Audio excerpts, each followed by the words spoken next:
Assalamualaikum warahmatullahi wabarakatuh. My name is Cynthia Dewintar Permatasari.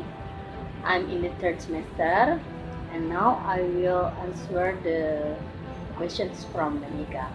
The questions is how the consonants are classified. The consonants are classified from three criteria, usually called VPM. VPM stands for voice, place, and manner. The first is voicing. Voicing, there are two groups of consonant, voice and voiceless. When you pronounce voice consonant, your throat should vibrate. You can try to put your finger around your throat or Adam's apple and feel your throat vibrate.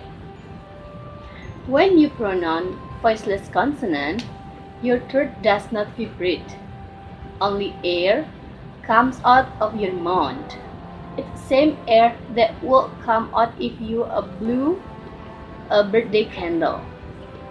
Example like voice and voiceless, like V and F. V like vial and F like file. And the second example is Z and S.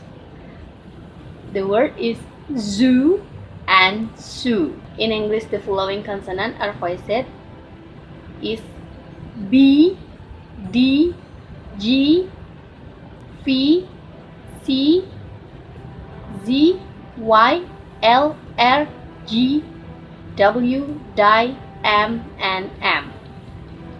The following ones are unvoiced is P, T, K, F, S, S, R, H, T, R. And number 2 is place of articulations.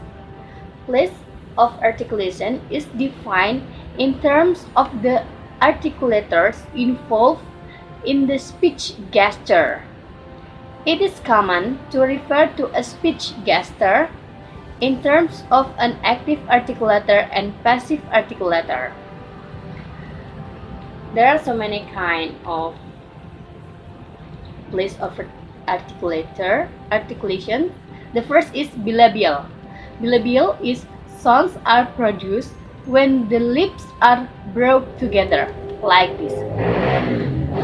The example like boom. And the second, labiodental. Labiodental sounds are made when the lower lip is raised towards the upper front teeth. Example like favor, favor, like this. And next is dental. Dental sounds are produced by touching the upper front teeth when the tip of the tongues. Example in the word thing and this, like this. And the next is alveolar. Alveolar sounds are made by raising the tip of the tongue towards the ridge that is right behind the upper front teeth, called alveolar ridge. Example, pronounce words such as toe and zap, toe and zap, like this. And the next is palatoalveolar. Palatoalveolar sounds are made by raising the blade of the tongue towards the part of the palate just behind the alveolar ridge. Shape and occasion. The next is palatal. Palatal sounds are very similar to palatoalveolar ones.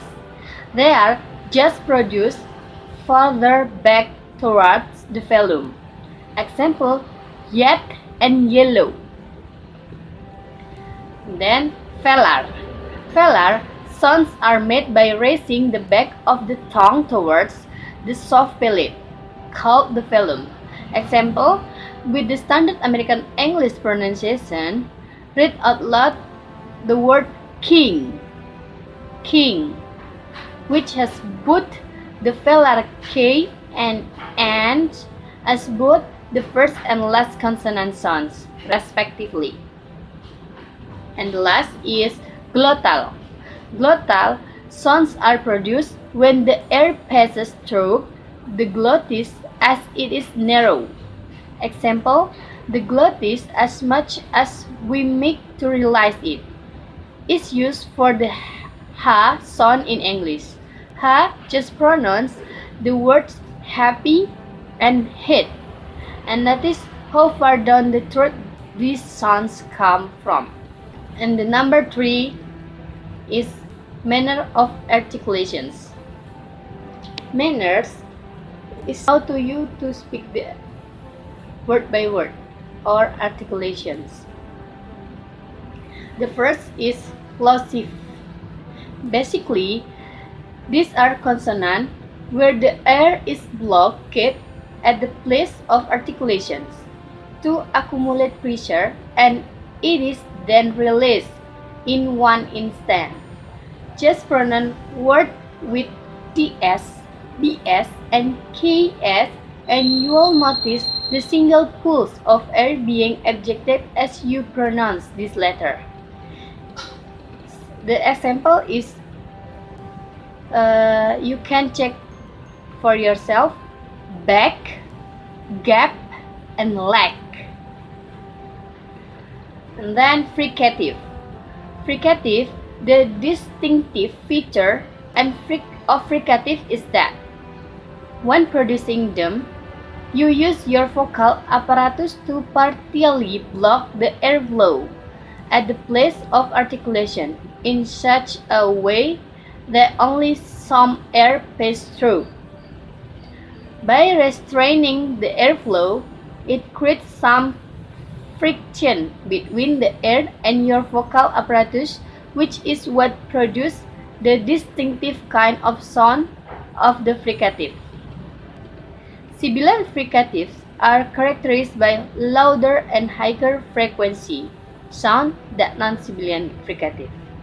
These are the sounds found in a word like show and seasons. Non-sibilant fricative is essentially the same, except that the sound is not as intense.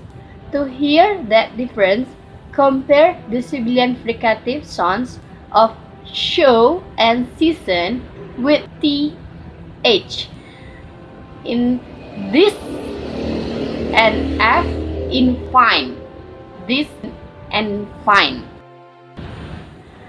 And the next is affricate, which begins like a plosive, but this releases into affricate rather than having a separate release of its own.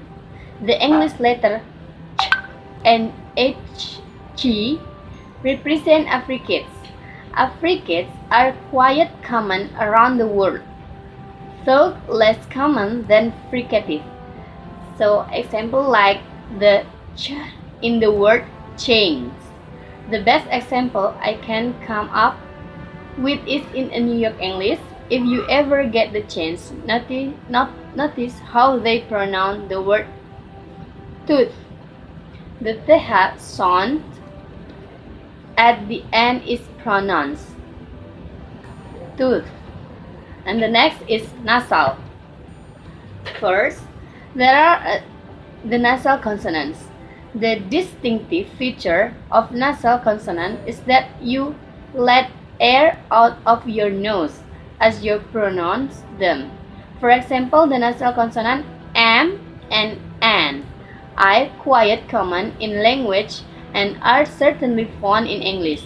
Let's take a word that starts with m in English, such as man. Pronounce only the m in man and put your finger right in front of your nostril like this. You should feel some air coming out. This tells you that there is an element of nasality to these consonant sounds.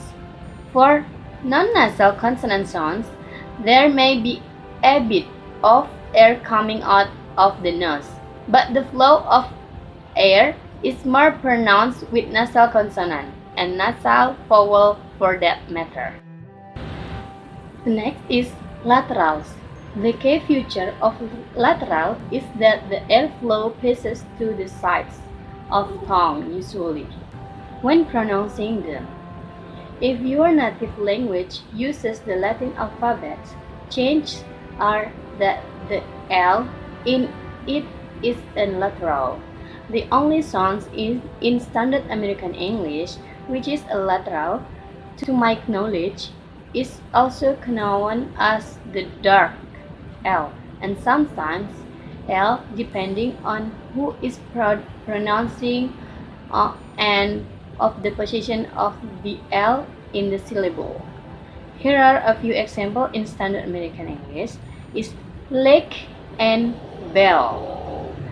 And the last is approximants.